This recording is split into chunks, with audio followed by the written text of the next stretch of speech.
This episode is brought to you by Optimizers, a virtual assistant agency with a highly skilled team of VAs from the Philippines that's been helping me delegate, save time, and focus on the big picture. As a business owner and podcaster, if you're anything like me, trying to do everything yourself, it's time to delegate and do what you do best. If you need support with admin, operations, or back-end work today, click the link in the show notes to book a free call with Optimizers and use my referral code Crystal. Thanks, Optimizers. Here we go.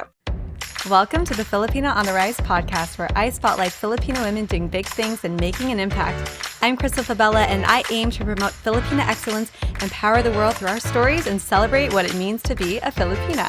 Today, we are talking to Nelita Villezon. Are you ready? Is that right? Well, it is right. So I always tell people, say it as best as you can. Nelita Villezon for American style, but it's Nelita Villezon. Yes. A Filipina martial artist, wellness entrepreneur, and digital creator with a global footprint. Trained across multiple combat disciplines and featured in film, television, and global campaigns, Nelita built her career at the intersection of movement, discipline, and self-mastery. After navigating health challenges, grief, and reinvention, she now helps women reclaim strength physically, mentally, and culturally. Her work centers on longevity, movement, mindset, and power. She is redefining what power looks like for women as they rise with purpose and presence. And I love that word, rise. Nelita, welcome to the podcast. Oh my gosh, that made me so nervous listening to you say it. You're really great at recounting that. I was like, is that me? You're like, wow, yeah. She's badass. Who is she? Oh, that's me. She is me. Yeah. Before we jump into the good stuff, Nelita, how are you feeling? Give me one word for today. I am feeling frazzled. There you go. No, but you know what? I love it. I have to be honest, because it's like one of those things where I'm very much excited and so looking forward to this. But you already know, I was in traffic before being here. I'm running around trying to get the kids fed. So a little frazzled, but I'm now starting to settle and feel better. Good. You were doing your makeup, changing in the car. Thank you. Don't tell the cops this, but yes, I it's beating my face in the car. Yeah. And for just the honesty about this is life. It's fabulous and it could be messy behind the scenes. That's just how we are. And I think that's what I really appreciated about your feed. Thank you. Is that you have shared the BTS moments and even how taking a break, right? Taking a step away. Absolutely. I think that's important. Everyone talks about this, about we got to be authentic. Yeah. And I do feel like there's a great number of us really sharing what's real in our lives. But I think at the end of the day, there's a high pressure for a lot of people to still show up at their best. And to be honest with you, at this point where I'm at in life, and I'll transparently say this, about to turn 40, I don't have time for that. It's just I see what people say when they say you get older, you just don't give any F's anymore. It's like, you're like, I don't care what people have to say or think because my life is so real right now. Yeah. I have to tell you what's going on. Nice. We are so ready for all of that. Yeah. Really quickly on your Instagram bio, martial expert and weapons specialist. Yes. I think there's a word defense in there too, and a bunch of other. Tell me really, as much as possible, for someone who doesn't know what that all means.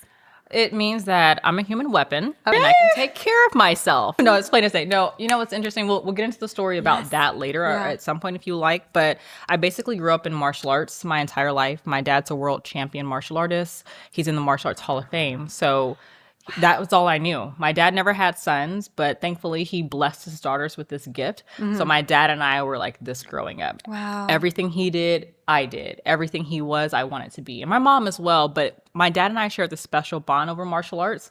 And I continually share this story, and I'm pretty sure people are tired of hearing about it. But my dad used to say, Nelita, I am teaching you martial arts, not only so you know how to defend yourself, but if ever you don't have money, you need a job, you can use martial arts, you can teach, and you can do this. And every time, it just means so much to me. I feel like I will cry talking about it because I truly have not only just survived in life and made it through hard times because of martial arts, but I have thrived. I've got a chance to do some of the most greatest things that people would ever dream of. And it was all because of martial arts. That was the catalyst. Yes, I feel like I'm a good person, but people recognize me because of the martial arts gift. So that's kind of how I got into it, was my dad. And what that really just means is that I'm a lifetime practitioner of wanting to take care of myself, not only in the physical sense that my body feels good and feels wonderful moving, but also that if anything ever goes down, I have the confidence and the awareness enough to know that I can't take care of myself or get away if I need to. Yeah. And I've seen that. And you teach other women in that empowering way too, right? Absolutely. Now more than ever, I teach everyone. Yeah. But in these last few years, I felt a really huge calling to be able to train other women. And the reason is this, that I would be traveling with friends and, I just have this sense of awareness or certain rules that I have to myself. So if you ever work in security or things like this, when you go into a restaurant, I will never sit my back to a door. I will tell my friends, like, I'm going to take the seat that's here because I need to be able to see that door. I need to be able to see the exit and see what's happening inside of here. So little things like, I was like, there's a little tip for you already. So little things like that. But then also, like, we would be walking. One time I was in Thailand. We were walking with our friends and it's sunny outside and I brought an umbrella. And that wasn't only for the sun, but I was like, okay, well, I have no other weapons here with me. At least I have something that just in case something goes down, I can use to defend myself or help my friends out. And so we're walking. That was the first thing. They're like, well, why do you have an umbrella? And I'm like, well, this is why. Second thing was we were being followed for a bit by someone. And I was like kind of clocking the guy. I don't really know if he was purposely following us, but I was clocking it. And so they're just like, la, la, la, la, not knowing what's going on. I was like, hey, girls, I just want to make you aware. It's been about 3 blocks now. And this person is still kind of telling us right behind us. And they're all in shock. They're like, what do you mean? I didn't see it. How do you know this sort of thing? Wow. And it's just that kind of sense of awareness. So that was one of the catalysts for me really wanting to pour into women. I think especially too, as you get older, you have this natural sense of sisterhood. Yeah. You have this natural sense of, like I miss this feeling or someone to share with.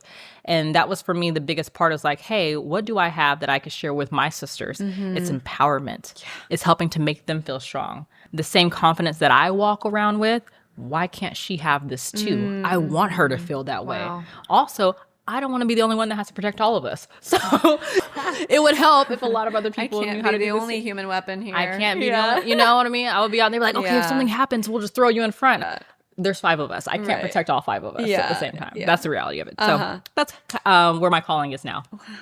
Awesome. I can't wait to join one of your classes. Something that I've really loved to see is you training other women. What has been your favorite observation or just even what you've heard from them after, training in this? There's so much. I remember one of my first seminars that I did, all women. Like, before I used to be like, okay, we're just doing seminars, anyone can come. But specifically last year, I was like, no, I want to do an all-women seminar. And I hate to be that person because people are like, well, no men allowed. I'm like, yeah, no men are allowed. Because I wanted women to feel safe. I wanted them to feel comfortable and be open enough to be vulnerable. Yeah. I remember the moments of walking into a gym and even knowing all the things that I knew, there was a lot of that pressure, like, who is this female? Who does, you know what I mean? There's a lot of judgment that goes on. So it's very scary for people to walk into a gym alone, let alone a combat situation with other people. So that was number one. But for me, there's this little spark that happens. So you'll see people start to file into the room and some are friends and they're hugging. But there's always this moment before we start where it's like, you see the fear. There's a fear in their eye. I don't know what's about to happen. Unless you've already been in combat sports, there's a kind of like, what if I look stupid? What if this happens? What if, you know what I mean? There's the what ifs, but also the kind of scary factor of what if I don't perform? And there's a moment like, throughout the training, because I'm really big on like, you don't have to be perfect. This is your day one. I'm not asking you to be who I am. This is a lifetime of practice. And by the end, there's a switch that flips. Or somewhere in the middle, they're like, and they're ignited. And they're like, oh, I got this. And you see this kind of like boldness come over them to where before they were kind of shrunken in, but now they're rolled back like this. And that to me is what gives me the joy. And I ended up crying like a baby after my first seminar because I was like, oh my God, to be able to see all these women just click and transform to be like, you got it. And find their strength. You may have only learned one thing. Yeah. It could have just been awareness you learned. You may not even, like, because here's the thing. You come to a seminar, you're not going to get it in a day. And I don't expect you to walk and be able to defend yourself. But what I do want you to have is some inkling to be like, I can do this. Yeah. You know what I mean? Yeah. So, which is, I know, something that your father probably, empowered you with. And sometimes it just takes somebody else telling you, you do have this power and you do have this strength. Something we always say is like, you can't be what you can't see. But Filipino on the Rise has always been like the flip of like, once you see it, you can be it. And I think there's such a power in someone seeing you. I know we mentioned a Filipino woman, also a Black woman, and just all the other things that your identity is, right? But it is so inspiring. Like, for example, if I go on your feed, I've never seen someone that looks like you doing I mean, you have to check out her feed and just like, it is, badass is an understatement, right? You're gonna make me cry. was like, this good thing I have my tissue ready. Yeah, but you know what I feel when I see it? The fierceness is, yes, it's you, but it's also like, we can be fierce. Yeah. You know? And here's the thing too. Even though people see, it's always funny. I've never seen myself the way other people see me. I'm just like everybody else, where I get that. I have my own woes about myself, my insecurities and things that I battle with, the imposter syndromes and all of this. But I know, and one of the reasons I did show up was because I didn't have someone who looked like me growing up. Wow. I'm going to cry again. I was like, gosh, dang it, Crystal. But I didn't have someone Yeah. who looked like me growing up. I didn't have those examples. Like, I could never imagine myself in those things. Although my father did say, hey, you can do this and you're great. You have those doubts because you want to feel like, oh, look at her. That could be me one day. And I just never did. And so when I had the opportunity or this platform that I started to build, I said, you know what? I'm doing this, number one, for myself. I can embody all these things that I wish I had, but more importantly, so that maybe someone, a grown woman, not even just a little girl, great if a little girl sees it, but maybe a grown woman who never healed her inner child or never had that opportunity can look at someone and go, wow, that could be me. Yeah. You know? I totally get it. There's so many of us, I think, that grew up with that time, and it just takes you like choosing yourself. I'm going to be that for so many people. Yeah. Can you walk me back a little bit to your childhood, or just even growing up, and like, what was that like, and what were those moments where you probably didn't know how to describe what you needed, but at that time growing up, like, you look back and say, I'm going to be who I wish I had growing up, right? Yeah. Describe what she was potentially walking through and going through and facing. Crystal, I feel like this is a therapy session. Well, where do we begin? Let's unpack this all. No, I'm kidding. I had a really beautiful childhood. Yeah. So my mother, and I go back to ethnicity, because obviously that's something very close to my heart. My mother's Black American. My father is Filipino. I'm from the Philippines. And my sister and I have an older sister. We were born in North Carolina back in the 80s. And this is at a time where it wasn't very common to be mixed. Even then, like when my dad immigrated to the US, it was only Black or white where he immigrated to. And he was adopted. His stepfather was Black. And so, sorry, I'm backtracking a lot, but Please. he got adopted into this place where it's just either Black or white. I think there was only one other Asian family in town, and it was a Japanese family who were very traditional. And again, so he had an interesting dynamic by being partly raised by a Black family and having Black cousins and all of this. But at the time when my sister and I were born in the 80s, my parents knew that it probably wouldn't be the best situation for us to grow up there because they didn't want all the questions and the stares. And I'll tell this quick story. Like when my sister was born, my mom said that all the nurses and everybody, they rushed into the room and they were crowded around just to see this mixed baby. And all the nurses were just like, oh my gosh, we're so excited because we've never seen a Chinese baby before. And my mom was like, well, no, my husband is Filipino. And it was like, they didn't know what Filipino was at the time. And so they were like, yeah, this may not be the best environment for them to grow up in. So we actually moved to California before I was 1. So California is all I know. I'm a Cali girl, even though my birth certificate says something different. But no, even in California, I guess this is like the rise of mixed kids. But at that time, there's a lot of insecurities. I'll say that. I was a very fun, outgoing kid, but very insecure because I didn't know exactly where I fit. And I know a lot of people talk about it being hard, being mixed growing up, and it was. So like when I was growing up, I remember being in school and we had to fill out a form, and it was like, you have to check your race off. And this is before they had 2 or more races. They didn't have that at the time. It was just different races. And I told the teacher, I was like, well, can I check these 2? And she said, no, you can only choose 1. And I was like, and I remember being like 8 years old, be like, wait, what? She's like, no, you can only choose 1. And I was like, but no, like my existential identity yeah, crisis it's kind of like, going through. but my parents did this. She's like, okay, well, which one do you feel more like? This is literally what this lady said. She was like, how old were you? I was 8 years old. Now, it wasn't my 3rd grade teacher. It was different because I love my 3rd grade teacher. Mrs. Wasnick, I love you. But it was someone else who was like, no, which one do you feel more like? And you're asking an 8-year-old this. And I remember having this moment of being very torn and not knowing what to do because I'm like, well, and you had the wherewithal to know that if I only choose one, I would be denying this parent. I would have been denying this other part of me. And so that was very confusing growing up. And obviously as well, like kids, they don't know at the time, but it's the questions of what are you? And I'm like, well, I'm human. Or like, you want to hang out with the Black kids, but they don't necessarily see you as Black at the time. You want to hang out with the Asian kids and they didn't see me as being Asian because they're like, well, no, you're tan and da da da. So it's like, you don't really fit in with anyone. So I think we resonated on this where a lot of my friends were white growing up because I was like, that was the only place that kind of accepted me at the time. Yeah. Until I found other friends who finally did. But it was just more of identity, trying to find out who am I. Oh, man, and that started at a young age. Very young. I was very young age, Like I said, everywhere we went, it was always, who are you? All this sort of questions. So, yeah. So that was kind of my upbringing. It's like the very kind of insecure girl trying to figure it all out. Did you have siblings? I did. Okay. Yeah. So I have one older sister. And honestly, it's funny because we haven't had these sort of conversations. Like, to be You're like, how was your experience? How did you was see it? Yeah. And I have speculations because of friend groups and also kind of what we're called to. Because I would say this, like growing up, I actually felt a lot closer to my Filipino side. And I know this hard because my mom is Black. So like I know my Black culture and things like this.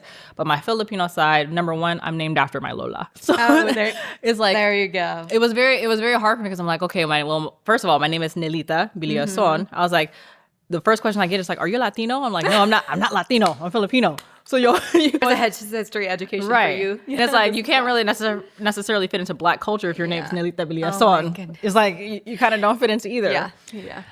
So I always just kind of wanted to know more about like my Filipino side and history, and obviously having my Lola around a lot changed a lot of that for me. So that's kind of what I was called to growing up. Yeah. It wasn't until I got older and also confronted with the like acceptance. So again, we can kind of backtrack on something else.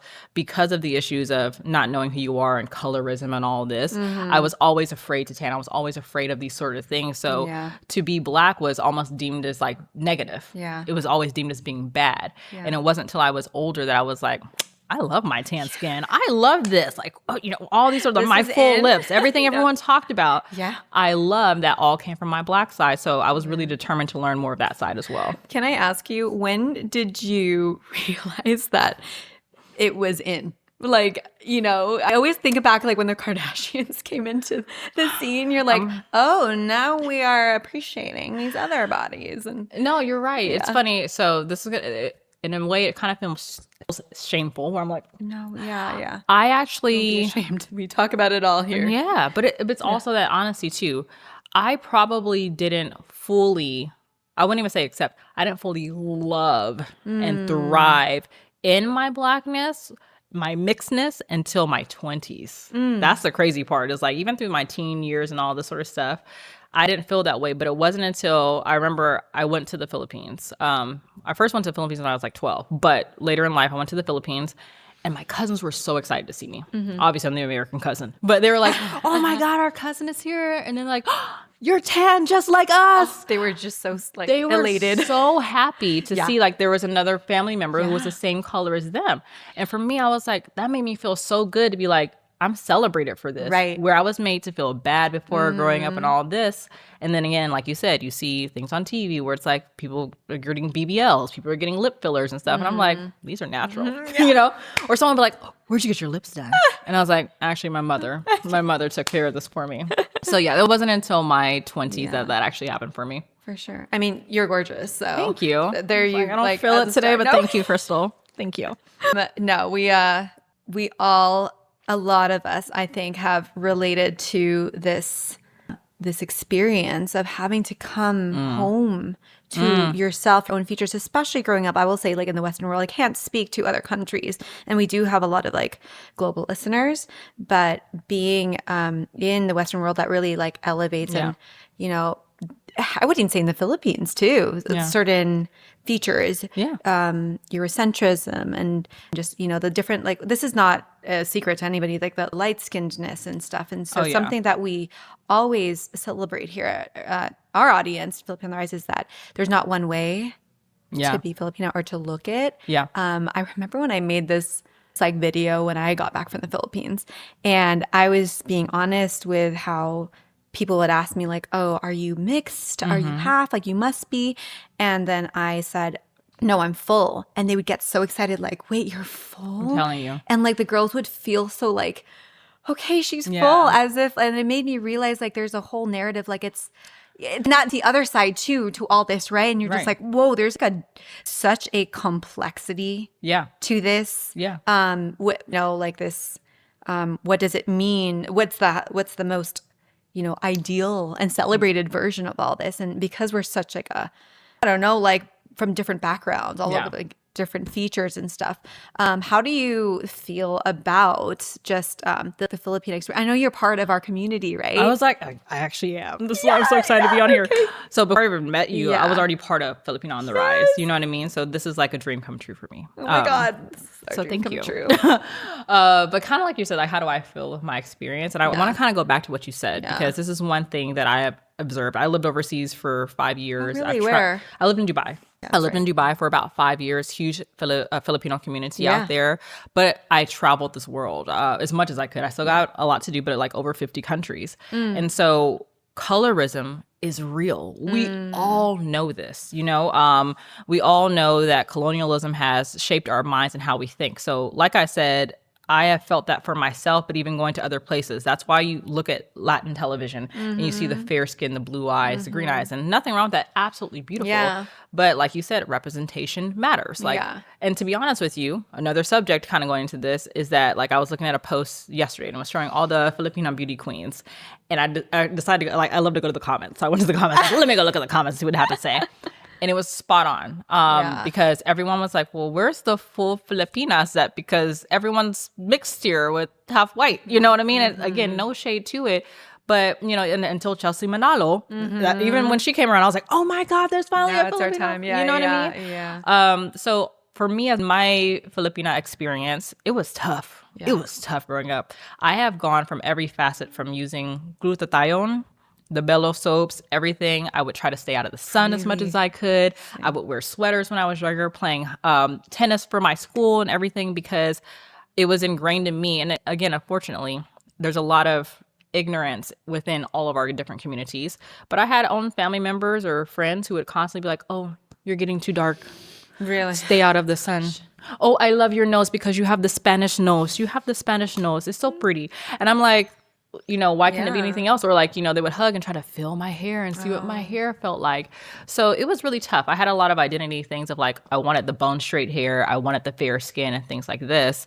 And like I said, it wasn't to my 20s that I found that there's beauty in us and there's diversity in us. I was in the Philippines. I was like, there's people with curly hair here. There's, the Ayetas. Yeah. I went there. I was in Pampanga, and I was like, this is at Pampanga recently. Yeah. It was my first time being able to see them in person. It just made me want to cry because there was these beautiful little children who were there, and they saw someone who looked like them. Again, one of those moments where they saw someone who looked like them, and I'm like, oh my gosh, look at them. They're so beautiful with cornrows and afros and stuff like this. But this is the part of the Philippines that's not really shown. Yeah.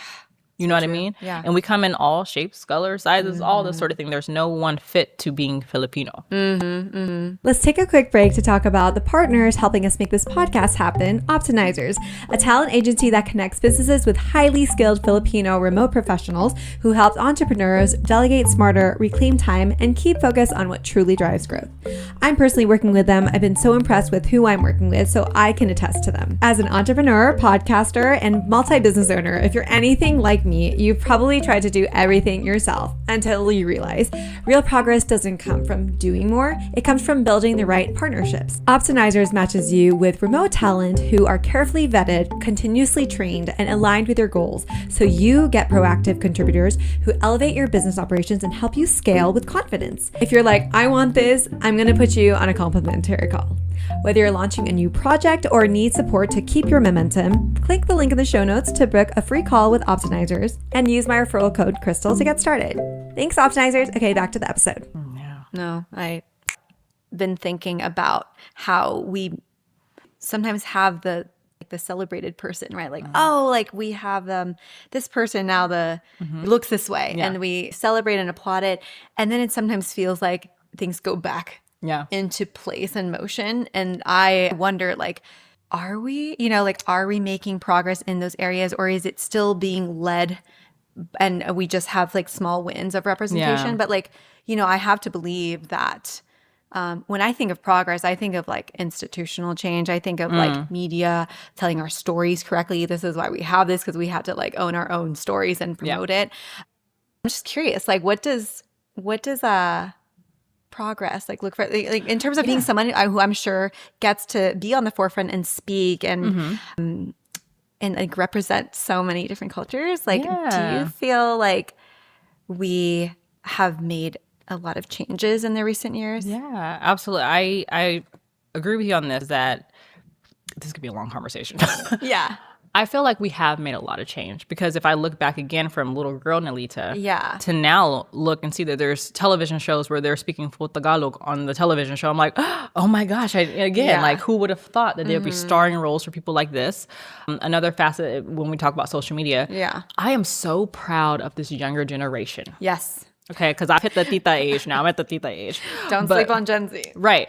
I'm so proud, because I feel like for me during like the pandemic, a lot of people got more in tune with themselves and unapologetic about showing up. So I would go online and see people in our traditional wear, that's not colonial wear, but our traditional wear, and talking about our culture and speaking our language. And what I find so beautiful now is that I go online and I'm seeing half Filipinas, Blasian Filipinas, Asian Filipinas, like all like speaking the language. Like we're all out here, like these identities and stories have been here this whole time, they're like being you're right. Exactly. And here's the thing: it's like you said, there's a part of it where there's always this governing body and the people who are the bookers and the agents and the casting directors and whatever we consume in media, because that's where we see things, is through media. That they control those sort of things. But I think the responsibility is on us as individuals to show up in those places. Even when there's no one that looks like you. Even if it's not something that they traditionally think you should do. When I first got on social media, I was like, they're going to think I am crazy. I'm like this mixed girl over here teaching traditional Filipino martial arts online. I was like, I pray to God that the grandmasters don't come for me. And it was so funny because months into me doing that, I got a message from one of the grandmasters, and they said, Nelita, we love what you're doing, that you're spreading our culture and you're showing people. And where I was so afraid that I would be disrespectful or they wouldn't like it, they praised me for it, and it helped me to know like I'm doing something good. And so I think for us is that regardless of whatever mechanism or body that is controlling the media and the things that we see, you have to continue to show up and tell your story.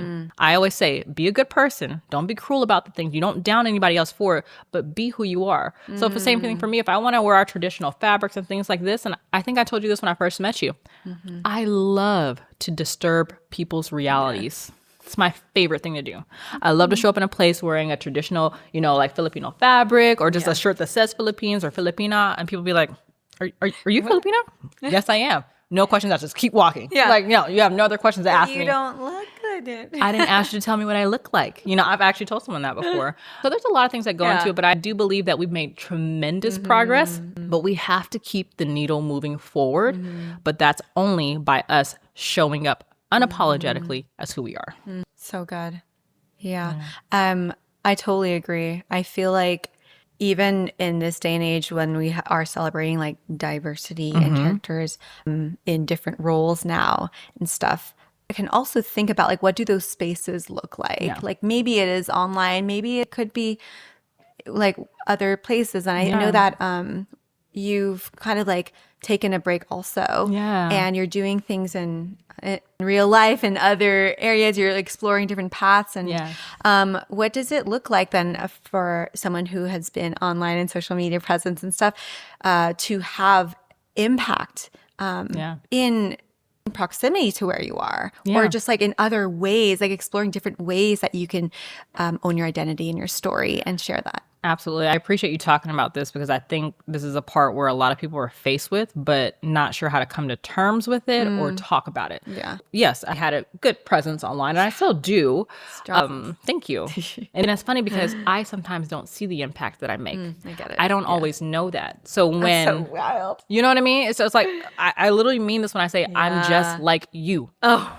I'm just like you. Where I'm a person. They're just like you. No, really. Like, I'm just a person who had to build up the courage to be online and have the audacity to put myself online. I had the courage to call myself a martial arts expert and a weapons specialist, where I was afraid that people would talk about me and laugh at me, but I had to keep showing up, as silly as it felt in those times. You know what I mean? But there does come a point where it's like life becomes very real. And also, you start to get older. So this is not only talking about the part of identity in Filipina, but as a woman getting older. You know, I was like, I can't keep showing up online as a 40-year-old, like with kids in the background, and I'm hearing like a sports bra doing this. It just doesn't work. And it's not what I'm called to. And like, I don't want to feed that beast anymore for the purpose that it serves. So Nelita, you stole a line that I've said. Feed the beast. I also say feed the machine. And the machine is insatiable. Yes. So what we're saying, for those who don't know, when it comes to social media, I'm its biggest advocate, but also giving the reality. Meaning, like, is it a free tool that we can use to grow a business that you may have, grow a presence to spread a higher message and everything? Absolutely. You don't have to pay for that. It's free. You know, can you monetize on it for those sort of things? Yes. But please believe, you've heard it from many creators, it is a full-time job. Yeah. And it will chew you up and spit you out. So just like entertainment, everything has a life cycle. And unless you adapt and grow, baby, it's not going to last very long. And two, your mental health will take a toll.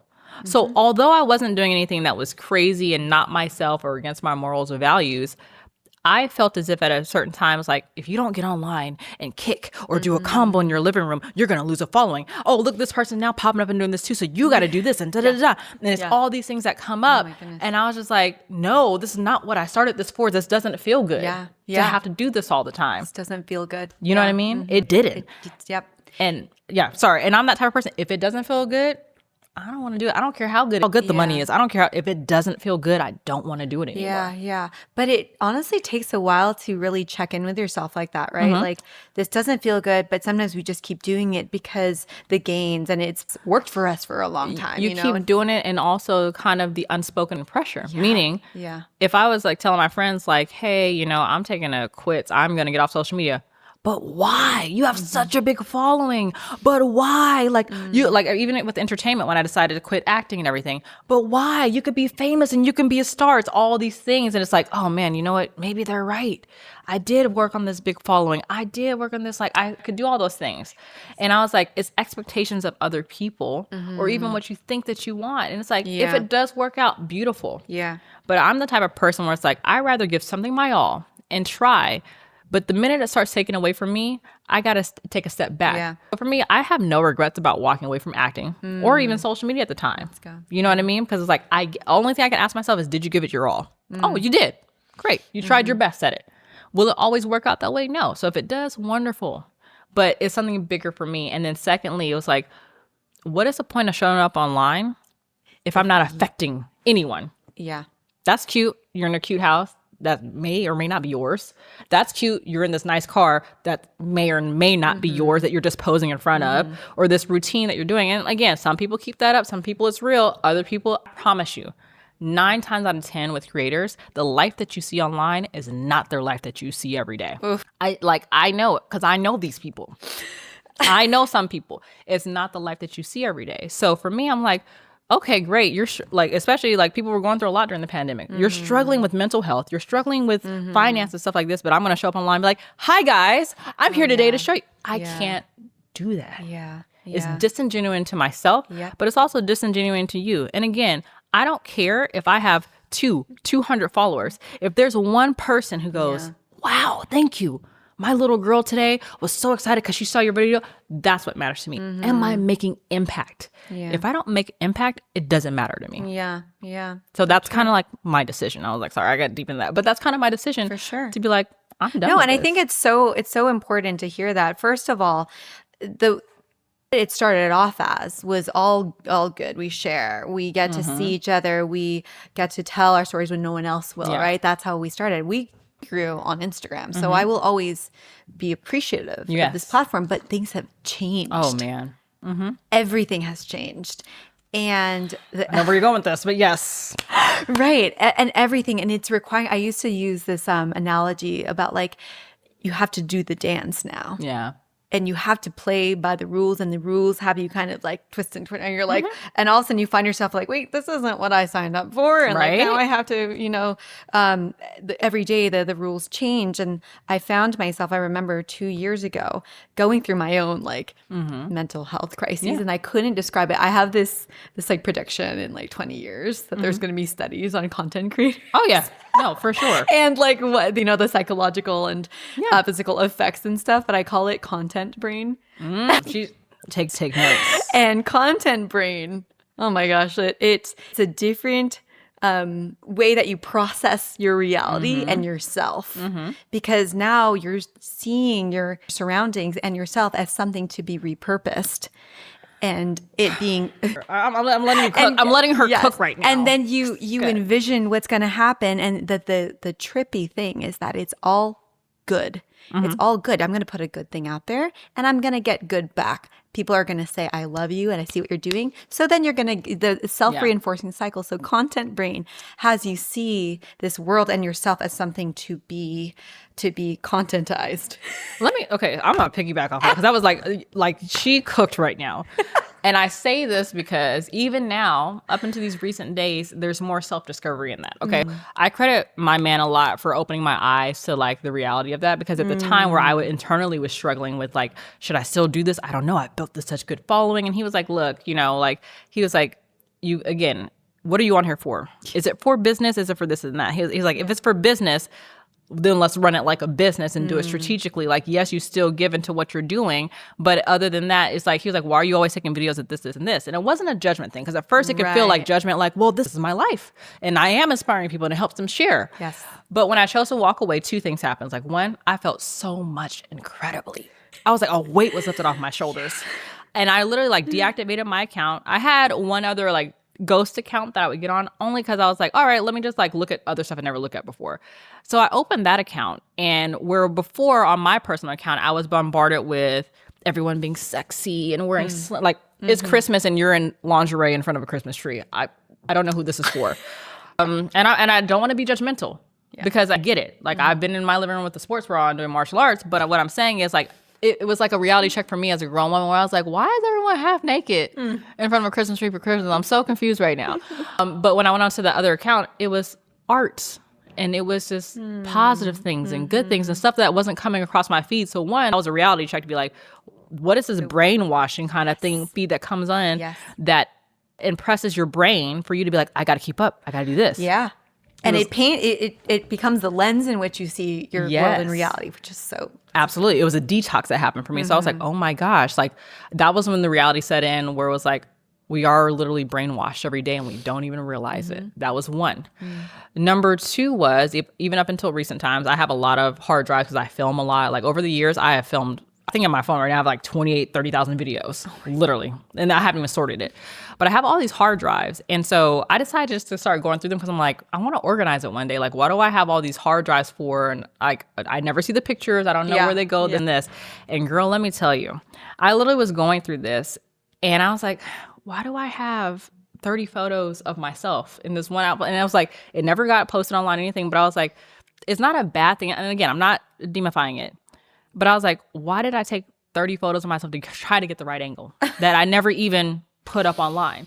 Then it was like, I had 50 photos of food that I ate. And in my head, I had asked myself, I said, now, Nelita, you're going through these photos and videos because I like albums. I love to share and have family memories and stuff. I said, do you think your kids are going to care what you ate at like in 2020 at this restaurant? I was like, I couldn't even tell you where the restaurant was. I couldn't even tell you what it was. But I was like, that's how programmed I was to be like, oh, this is content. Oh, this is content. Yeah. Oh, this is content. And I was like, my kids, my grandkids are never going to care about this photo at this place. Like, and that's where I'm like, every day there's more awakenings to be like, oh, we're conditioned. Oh my goodness. You just described kind of like what happens when you get out, you break out. Oh yeah. And you kind of wake up to the world of it. And it's not only a content creator influencer experience, it's anybody who is hooked on to their social media feed. And It's old, it's young. I would even argue that the elder generation are some of the most addicted and hooked onto it. I mean, like, That's a whole nother podcast. I know that is a whole other podcast. Yeah. The titas and the Yeah. lolas and No, it's and even the titos. It's like everybody is, because here's the thing. It's like what I'm seeing from older generations is they're getting fed a lot of misinformation, but that now in the rise of technology and AI, it's not real, but they don't know. So they're like, oh my gosh, did you hear the story? Did you see that? I'm like, you know that's not real, right?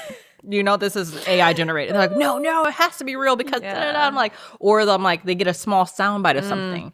So there's different ways that it happens. And again, I'm on both sides of things when it comes to social media. Yeah. Is that I think with technology and social media, I'm a kind of dip your toe in, but don't dive head first. Yeah. Because the reality is we do need technology. Yeah. We, at some point, still need to know a little bit about social media, whatever new programs, AI coming out. So I educate myself. Like I do, like I got into cybersecurity. I've learned, I'm doing AI courses and things for me to be able to keep up with the times because I don't want to be lost. Yeah. But at the same time, I'm like, I'm never diving so far in that I forget what reality is. You know? So I think it has to be that sort of balance. It's like, dip your toe in enough to know, or like if you're trying to get your coins, do your content creation, but treat it that way. Don't get sucked into that. Yeah. No, and I appreciate that there's it comes after this. Like what is actually what's most important thing here, because this is not the end. Like this is a means to an end, right? So I appreciate the almost like larger, thinking for you, especially as being someone, this is like where a lot of your work and impact has been.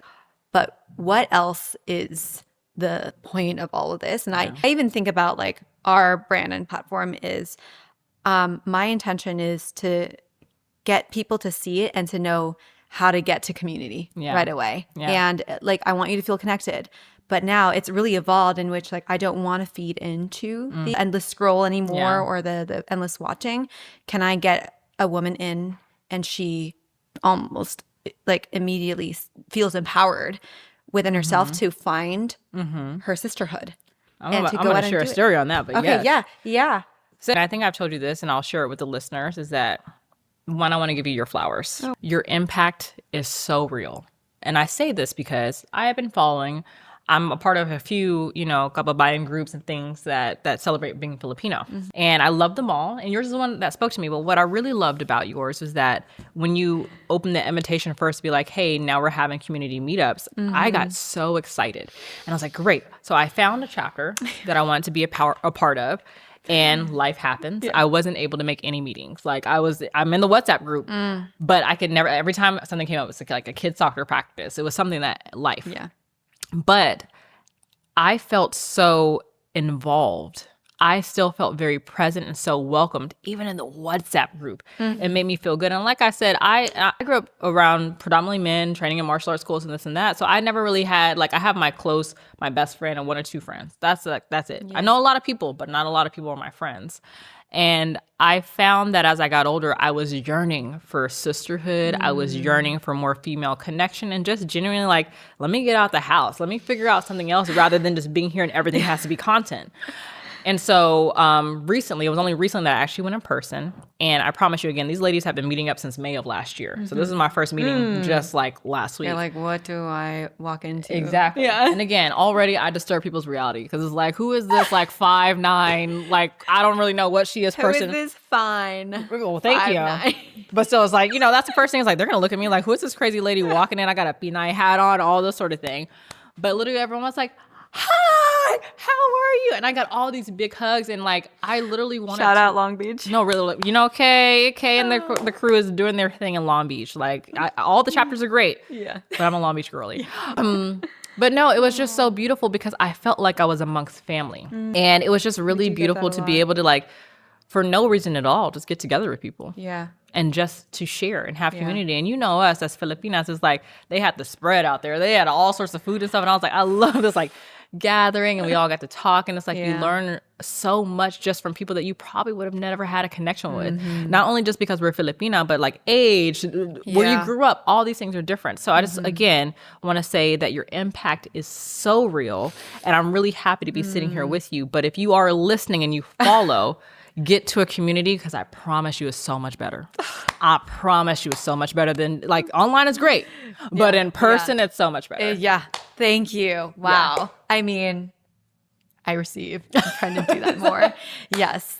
And like poster child also. Like, she did the thing. She found the community. I'm trying to tell you that it works. I loved it. I was there. I was like, I didn't want to leave. I was like, when's the next one? Do you want to do it at my house? Do you want to? I just met. I was like, do you guys want to come to my house next time? I felt like a little kid. And now they get to be connected with you, and I know that you probably want to like give back in your own way. Let me tell you this. So, there were so many dope women there. I was like, I got to get her number because I want to ask her about this. That's like, part. That's, you know what I mean? And that's what was cool, because then I just wasn't the girl who does martial arts. I wasn't this. I was just a girl showing up to a group. Wow. And everybody was like super nice. Honestly, super sweet. Yeah.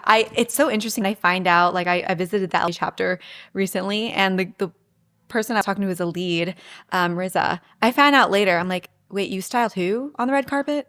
You've been this the whole time, and you're just so humble and like low key, and like, wait, we have some baddies. No, here. really. But look, that's what I'm saying. Like, ladies, step up, show up, because I promise you, like, the sisterhood is there. Yeah. The network, the growth. Because again, like, you know, you want to be surrounded by people who inspire you. Yeah.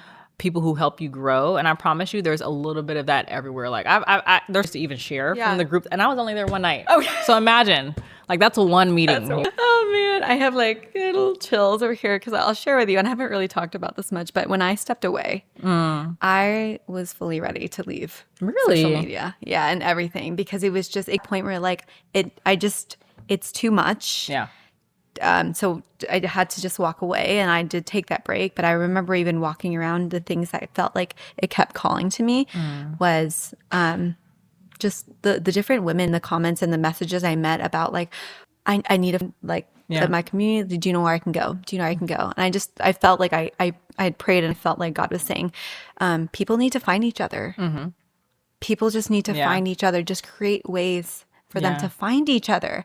You don't even have to be the center. And I think it's in that like expectation that we have to be the center force of everything. But when you remove yourself a bit of almost like this, that removing yourself the center, letting it be about them, I saw like, wow, like it is about them. Like women can lead each other. They've been the leaders the whole time. This like Nelita has been the superstar the whole time of this brand, and Riza and here and there, like they are the new all this. And but that's what makes it beautiful, even for you as a leader, because you invite and open that space for it. We're a lot, like you said, where a lot of other places and people would be like, this is about me, I started this, and this is the reason. When you open that up, and this is what builds a great community, it's like, I want you to lead, I want you to thrive, I want you to shine, I want you to be great. It doesn't take away from who I am. It doesn't take away from what this is, but it makes us stronger. And I think that's what the cool part is like being able to walk into that space, and touching back on what you said too, connection. So many of us are yearning for connection, and you don't even know real connection, like this connection where you can feel like, and you, the thing is, you don't even know it, because again, we're I just feel like we're in this place in society. I'm not saying that people aren't happy. There's a lot of people who are very happy with where they are, because, you know, whatever position they put themselves in. But I think at the core, I'm very much back into my kid-like state. It was like, you know, like right now being a stepmom, I get to like facilitate the birthday parties for the kids, or like facilitate their friends coming over, and I get to create these joys and memories for them.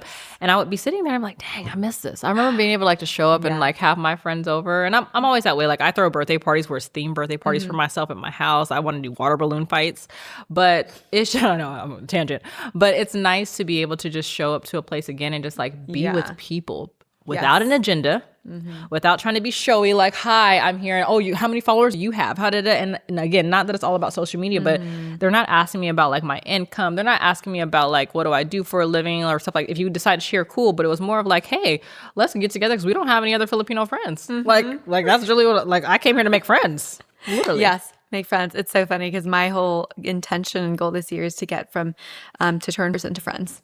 That's it. I just want everyone to be friends. I think it's a Filipino culture thing, and you get it. Like when we first talk, at the end of it, you're like, We're just friends. Like, no, you know, you can call me. You can actually call my phone because I want to be. I'm going to let you know now. We're going to be friends, I'm Crystal. honored, yes. I felt kind of like a psycho, but I love that she loved it and she accepted it. No, I did. I said I accept. I literally said I yes, please accept. Regardless, after this, you know, I need you to call me now. Great.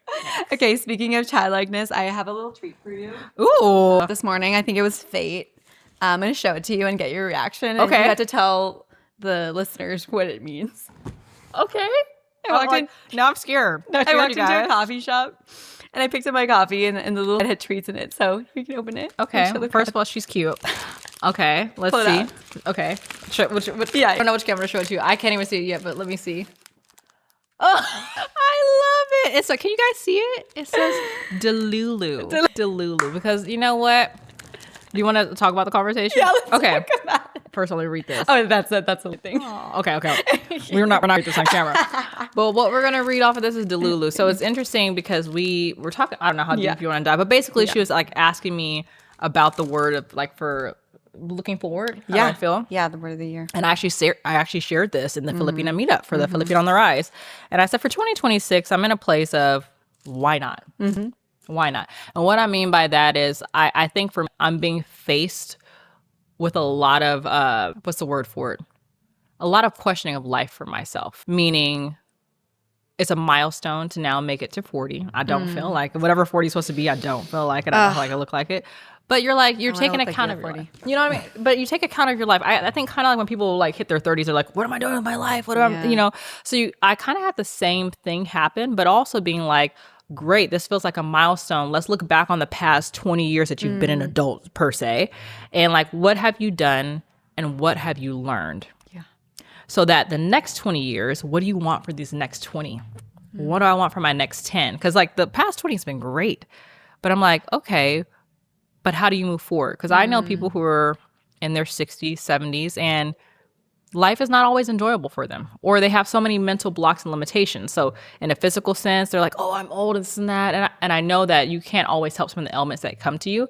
But I was like, I want my body to feel good when I turn 50 and 60. So what can I do now in this chapter that will do that? Oh, I don't want to be afraid to not travel to a new place that seems kind of scary or whatever. Or why can't I try a new career? Like everyone's known me for martial arts my entire life. I still do martial arts and I train, but if you guys only knew the stuff that I've been getting certifications in and learning, and it's like, I'm a little tech over here, a little techie genius.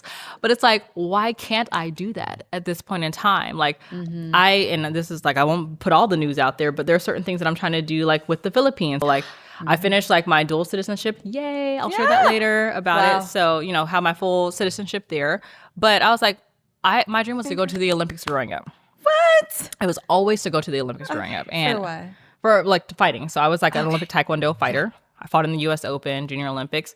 Another podcast story. But unfortunately. You were in the Junior Olympics? Yes. Okay, so I cool. was. I was trajectory to go to the Olympics. Oh my goodness. Unfortunately, I had an inappropriate coach. So like many things you hear about different stories, I had that. And so it took me off my track and deterred me from my dreams. And I put that away for a long time, especially after my dad got sick. That was no longer a priority. The priority was taking care of my dad, taking care of my mom. And then now, like I finished everything, I was like, oh man, I always wanted to do something for the Philippines. So I'm like, I think I can kind of do it. I think I can go ahead and like try for the Olympics. But I'm like, Delulu, who in their mind thinks at 39 you're going to go to the Olympics? Me. Wait, I love this. I was like, me. So I was like, you know what? You didn't tell me this. No, I know. Is this something you're going? Yeah. So I'm not saying I'm going to the Olympics, but what I'm saying is this: that I was like, why not? Why not? Because I saw like another I think she's a Winter Olympian, and she's like 40 something. She was talking about that, and I was like, well, why can't I go do it? Yeah. So I reach out to the Philippines and the team. No. Yeah. No. Like. She reaches out to the Philippines. Ladies. I did. I was like, who's the Pick up coach? the phone. They're like, yes. But again, here's the thing of why not? I sat for 20 years never doing that. Yeah. And I was, there's so much online now. You can find these people. You know what I mean? So I go online. I'm like, who's the coach of this? I'm doing all this stuff. And then I had the Delulu audacity, why not, to write the people and be like, hey, so what's the chances of me being able to, you know, fight for you guys for any games and stuff that you have coming up and stuff? And to my surprise, they were like, oh, yeah, great. Let me get you in contact with the coach. And I'm like, my hopes are so high. And I get a message back and they were like, you know, they asked about the birthday stuff. And inside, I'm like, oh, no, I'm scared because now they're going to find out I'm almost 40. Shouldn't be afraid of that. Something to be afraid of. But sure enough, I got a message back and they're like, oh, the eligibility for the Olympic boxing team is 40. Wow. And my dreams felt like they got crushed. And I was like, so I felt like a little girl who's like, oh, my Olympic dreams are crushed. But I was like, you know what? One, I'm proud of myself for even asking and trying. That one, it wasn't too late. I could have sat here and never done anything. Yeah. But then I was like, again, challenging and being delulu. I was like, but I mean, technically I turned 40 this year, so can I do something with you? And then they were like, oh yeah, actually you could. So who knows? I'm not saying there's no promises made, but I could be doing something for the Philippines soon. Goodness. But that wouldn't have happened if I wasn't a little delulu. So this is the inside joke. That's why she put this here, because we talked about delulu. And that word, and how at the beginning of both of our brands, I had put in the walk-in closet when I started the podcast was like #1 platform elevating Filipino women. I just put #1. I was like, you know. And then you had put yes. Okay, so the public doesn't know this, but you guys are about to find out because who cares? I'm about to put you on game right now. So when I first started on social media, I was like doing my martial arts stuff, whatever. But I decided in my bio, I was like, you know what? I believe in myself. And I want to know like where to come to learn martial arts. So I said, I'm a martial arts expert, which I fully believe is I'm a weapon. But still, like to say it out loud, it's imposter syndrome. I was like, martial arts expert, weapons specialist. And then that little voice was like, they are going to come for you. They are going to like chew you out and come for you. But something in me was like, no, just do it. Because I started to ask this question. Like, you know, I've taken a lot of chances in life, but it was like, who makes a guru a guru? So they probably have to go through some learning, but you know, like when you, like back in the day when Oprah used to have her guru up there, I'm like, who made that person a guru? They probably just told someone they were. And they were like back in the day when I remember like charging like $50-something an hour. And then I started training like music artists and stuff. And I was like, oh, I feel like I can ask for more because, you know, it's the record label paying for it. So I was like, I'm going to charge $150 an hour. And this is like back in the early 2000s.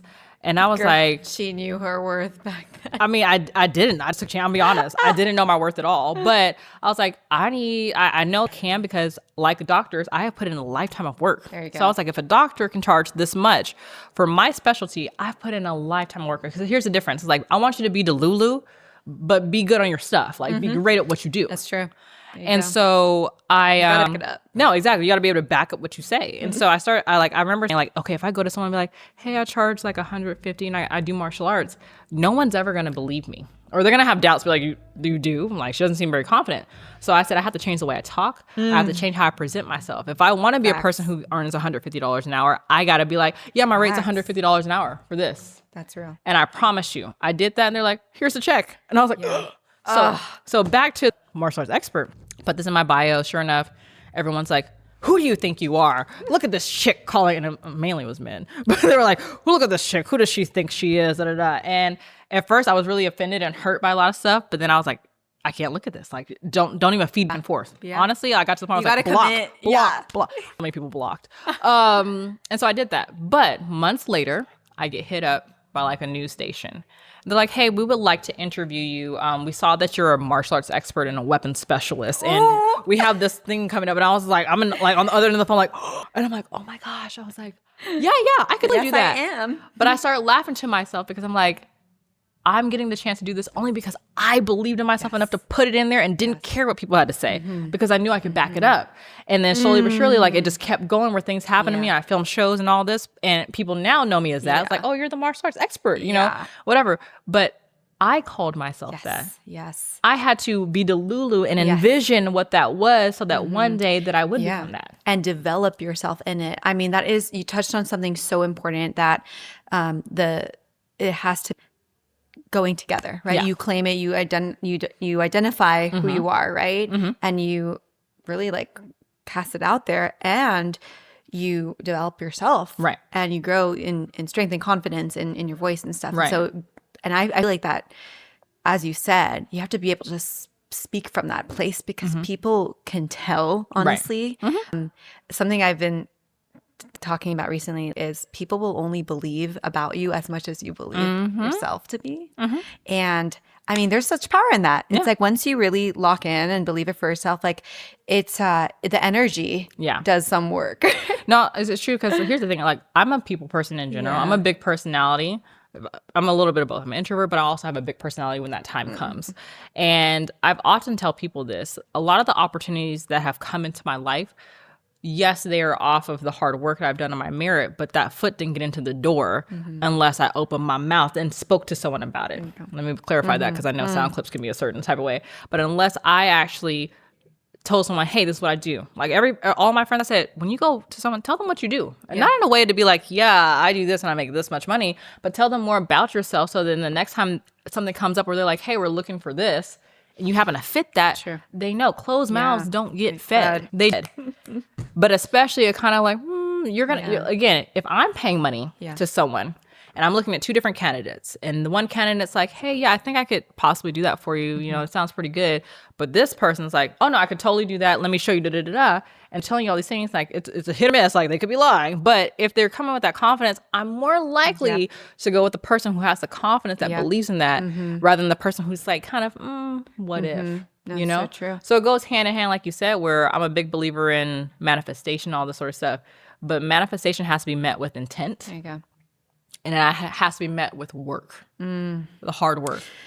You know what I mean? I truly believe in manifestation, but you got to work. That's the other You got to work piece of it. hard for that manifestation too. You know what I mean? Yep. So, yeah. No, I totally agree. If you were to have one message, right? This is hard. I want to speak 3 more hours. Okay. To the Filipina listener, or really just anybody who is wanting to go forward in that confidence of who they know they can be and believe they are, but are struggling to find their confident voice, their way forward. What do you reach them with? What do you recommend they start doing? And what is your last line of inspiration for them? Yeah, absolutely. Okay, so 2 parts to this for me, and I hope I can get all out. I liken the belief in self and desires the same way I do in the physical body. What I mean by this, and I've told you this, when I was training with people, they'd be like, yeah, I totally want to get in shape. And they would half show up to their appointments. They want to do it in 2 months, 3 months. They really weren't committed outside of that. And I had the thought, like, if you want to be in shape, but you tell me you only want to show up once in a year, it's not going to happen. If you want to live a healthy lifestyle and this, and you only practice it every now and then, it's never going to happen. So the same thing with mindset and belief in self. It is a muscle that you have to work. So in those times when you don't necessarily believe it, you're not lying to yourself or other people, but you have to work your muscle daily, all the time. So I say to you out there, whatever it is that you want to do, if you truly, truly believe in yourself, it may not be the fullest belief yet. It may not feel like that. Work your muscle. Show up as that person that you believe that you can be, because I promise you that muscle will get stronger. If I go to a gym every day and lift, after some time, I'm like, oh, this is super light. I can move up weight. It's the same thing with this. You are who you believe you are. You are who you work to be. So please, please, please, with everything, show up for yourself, because why not? Why not you? It's us here doing what we want to do only because we decided to show up for ourselves. You got to be delulu enough and ask yourself, why not you? Because I promise you, time and life will pass you by like this. Believe me. I was like, I could talk about it for hours, but that's all I have to say is, like, please just show up for yourself. Ask yourself why not, and work that mental muscle. There you go. Oh, so good. Thank you. I'm gonna leave it at that, because that just closed out.